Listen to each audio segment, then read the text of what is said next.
Alright, so now we're going to take a look at this scene file to control how fast something moves and its speeds going in and out of keyframes. Okay, so looking at this animation here, if it wants to play, there it goes. We can definitely see that it goes pretty quick right at the beginning, and then it goes slower gradually as it moves along. So let's go to the middle here. I'm going to grab this. And one thing I should notice is that this one's obviously already set up. It already works. The keyframes here at the beginning are closer together. That means that they're going to move faster. And then these ones are a little bit further apart. These ones are a little bit further apart. And these ones a little bit further apart. And these ones are really far apart. Okay, to really emphasize that speed drop from one to the other to the other. Okay, so I'm going to grab all of these. I'm going to right click. And I'm going to, wherever that, delete. There we go. Okay, so I'm just going to delete that from the beginning. So I'm going to animate this again. So this is only animating using the X and the Z. So I'm going to grab both of these and set a key on them. Then I'm going to go up, let's say to 20. I'm going to scoot down to where I want this to go. I'm always setting the extents of the animation. So that's the extent. I'll set another key. Sure. I'll go up to, let's say, 40. And then I'll put, where is this one going to go? So I could have gone here and then there and then here and there, but the animation flowed really well when it went to that other one. So I'll set a key on that one. I'm going to go up to 60. I'm going to move it down and over. And you see I zoom in, and I want to make sure this is lined up right with that. Set a key. I'm going to go up to 80, set a key, go up to 100, and then, oops, bring this straight down, and then set a key on that. Okay, so right now we have just the default setup for any kind of keyframes. And you can see it definitely doesn't feel like an animation that is pleasant to look at. It's very wobbly and boring. So the first thing I need to do is control the speed of it. Now, I want to get this as flat as possible so I can adjust the speed one at a time. What I'm getting is a lot of easing in and easing out of each one of these keyframes, and it's kind of hard to tell what the actual speed is. So I'm going to jump to my graph editor first. I can see all those keyframes and what they're doing, so I'm going to grab all of them, and I'm going to hit this button here, which is linear. Now everything's linear. Now if I rewind this and hit play, very easily I can see how fast this thing is moving because it's always at a constant speed. Okay, so this is where I have to decide what kind of animation this is. How fast it comes out of this one will dictate the next one, will dictate the next one, will dictate the next one, and so on. Okay, so if I go here to the dope sheet, and let's say that these first ones, this is about 20 frames. Let's say the first one is about 10 frames. Okay, so I'm looking at the bottom here, it says 9. This one is at 9, that's fine, 9 frames is good. So that means that if this one takes 9 frames to get to that first one, then the next one is not going to take 9 frames. The next one is going to take more frames. So it might take, let's say, let's see, this is at 9, so then the next one will be, at least 18. So that's 21, that's good. And then the next one will be at least, 13 more than that, so let's say 36. Okay, and really you can just look at the spacing. If I look at the spacing between these two, the spacing between these, and the spacing between those, it should gradually get bigger and bigger and bigger. Okay, and I'm really going to stretch this one out, far like I had in the other one. Okay, so now I have a gradually picking up speed, and then right at the end we're taking a really long time. So now we'll hit play. Okay, so now I can look at this and see, where do I need to adjust it? Right here, going from this one to that one, it's really slow. It's like actually probably too slow. So let's go back to our dope sheet. Let's grab these two, squish them together, which means I probably should be squishing these together, which probably means I should be squishing that together too. Okay, so let's see how that looks. All right, so that feels a little bit better.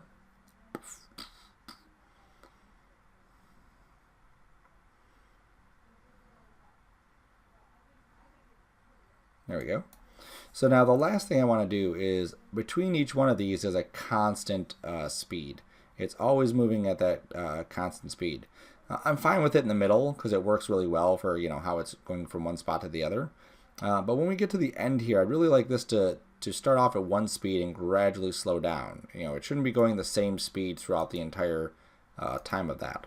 So I'm going to go to my graph editor now, and I'm going to grab the last keyframes, and I'm just going to hit this flat button. And what that does is it just flattens out the key so that it no longer just goes at a constant speed. It like drops off. Close that. It's a subtle effect. Okay, not a huge difference. Let's really enhance it.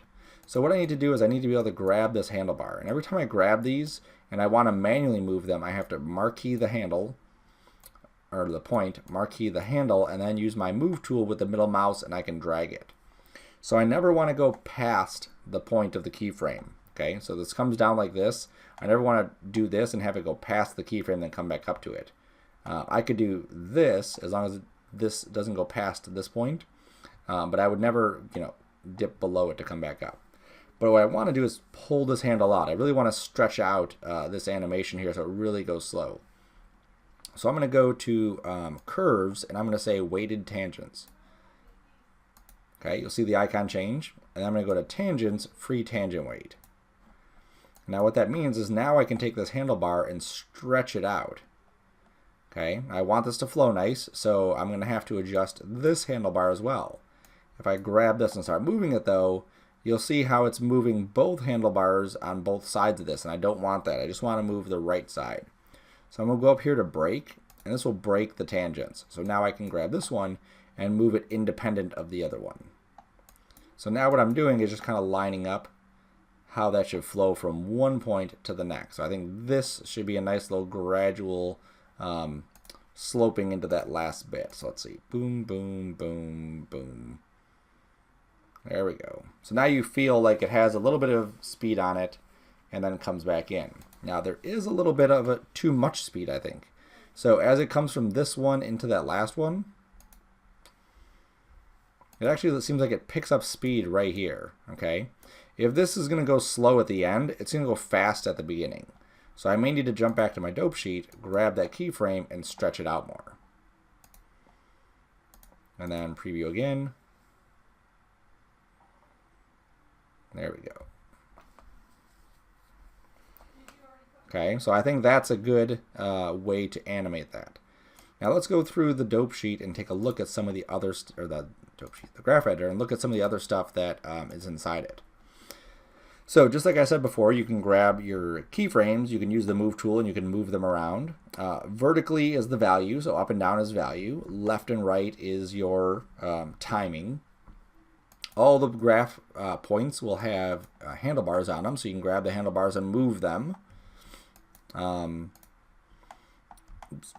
All of these up here are different tangents that are available. So I grab this and then I click on, let's say, auto. You'll see how this goes to like this automatic movement where it's trying to like ease in and ease out of each one of these. And then there's Spline, which is next to it, and Spline is going to do try to keep it nice and smooth, but sometimes, like on this one, it's actually like going below it. I can tell that because this handlebar is at an angle. If it was not going to do that, this will be perfectly flat, but it's at a slight angle that does that. So Spline, you have to be careful because sometimes you get this thing called overshoot, where it overshoots your keyframes. And then we have clamped. Okay, and clamped is, in this case, is not really doing anything crazy different. But what clamped is really good for, let me move this out of the way, is let's say for whatever reason I wanted this one to hit this and stay there. Okay, so I'm going to go up to, let's say, 23. I'm using my middle mouse. If you use your left mouse, it updates the time. But if you use your middle mouse, it doesn't update the time. So I'm basically going to go up to 23, same values, and set a key. So now if we look at this, you can see that these two values are completely flat. Okay. If I use Spline on this, you'll see how it rounds up and then comes back down. If I use clamped, it's basically doing like Spline does, except when it sees, okay, this is the same value as that, it flattens that area out. Linear is what we had before, where it's just a direct shot, constant speed from one point to the next. Flat is just smoothing out and not going past any of the points. This is stepped, means it's just going to jump from point A to point B to point C. And then this one is plateau, which in this case we're not going to see a huge difference between that and flat. Okay, usually these are starting points. Typically I'll make something either linear, or I'll make something flat, or I'll make something stepped. And occasionally maybe I'll make something spline. But it's important to know what we're looking for here. Anywhere we see a sharp corner, we're seeing a sudden change of speed, change of direction, all of that. Anytime we see something like this, where this is flattened out like this, we're going to gradually pick up speed and go really fast. And then same thing at the end, as it's slower here, it's going to slow down as it gets into that keyframe and then comes back out of it. Okay, and then in some cases we have to do this where we really enhance what this is doing. Now you can grab individual keyframes and make them linear. Okay, I can grab individual keyframes and make them spline also. If I grab that and make it spline, so you'll see this side is spline and that side is not. Or just the one handlebar, maybe that's spline. Okay, you can do stuff like that. You can break the tangents. You typically don't want to break something that you want to flow nicely. Here it doesn't matter. These are just two separate things. But if this one was nice and smooth and this one was nice and smooth, the second it's broken and I start going a different direction with it, you'll see how the smoothness is no longer there. You'll definitely see like a jittery type movement in there. And that's really all there is to this area. There's more stuff that we can get into, but for setting keys, just being able to understand these basic things of how to move stuff around, that's what's key inside of this area. Okay.